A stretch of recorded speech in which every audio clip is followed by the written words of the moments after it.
నమస్కారం NS news కి స్వాగతం. నా పేరు ఉషా. ముందుగా ముఖ్యాంశాలు. నిర్మల్ గ్రామీణ మండలం ఎల్లపల్లి గ్రామంలో జరగాల్సిన ఒక బాల్య వివాహాన్ని అధికారులు అడ్డుకున్నారు. గ్రామంలో బాల్య వివాహం జరుగుతుందన్న సమాచారం అందుకున్న అధికారులు వెంటనే స్పందించి సమయానికి చేరుకుని అడ్డుకున్నారు.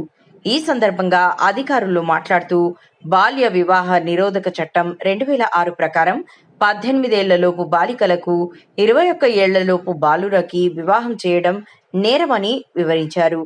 ఈ నిబంధనలు ఉల్లంఘించిన వారిపై కఠిన చట్టపరమైన చర్యలు తీసుకుంటామని అధికారులు హెచ్చరించారు. నిర్మల్ రూరల్ మండలంలోని ఎల్లపల్లి గ్రామంలో ఈ రోజున బాల్య వివాహాన్ని అడ్డుకోవడం జరిగింది.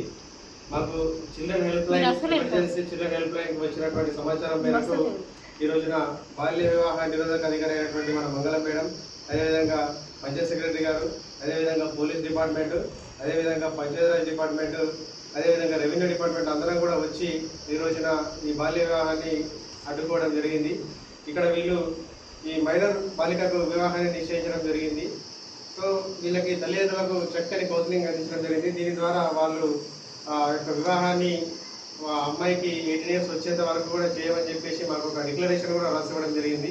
మంచి కౌన్సిలింగ్ ద్వారా అంటే వాళ్ళకు క్లియర్గా బాల్య వివాహం ద్వారా జరిగేటటువంటి పరిణామాలను వివరించడం జరిగింది. ఉదాహరణకు పోషకాహార లోపం కానివ్వచ్చు, ఆరోగ్య సమస్యలు కానివ్వచ్చు, శారీరక ఎదుగుదల కానివ్వచ్చు, వీటన్నిటిని కూడా చాలా స్పష్టంగా ఎక్స్ప్లెయిన్ చేయడం ద్వారా వాళ్ళు వారి యొక్క వివాహాన్ని పోస్ట్పోన్ చేయడం జరిగింది. 18 years నిండిన తర్వాతనే వివాహం చేస్తామని చెప్పేసి డిక్లరేషన్ కూడా రాసుకోవడం జరిగింది. అంతేకాకుండా చట్టపరంగా ఉన్నటువంటి కాంప్లికేషన్స్ అన్నిటిని కూడా ఎక్స్ప్లెయిన్ చేయడం జరిగింది. ఎవరైతే ఈ వివాహాన్ని పూనుకుంటారో, వారికి వివాహానికి సపోర్ట్ చేస్తారో, వివాహాన్ని చేయాలని నిర్ణయించుకుంటారో వారికి 2 సంవత్సరాల జైలు శిక్ష చట్టపరంగా ఉంది.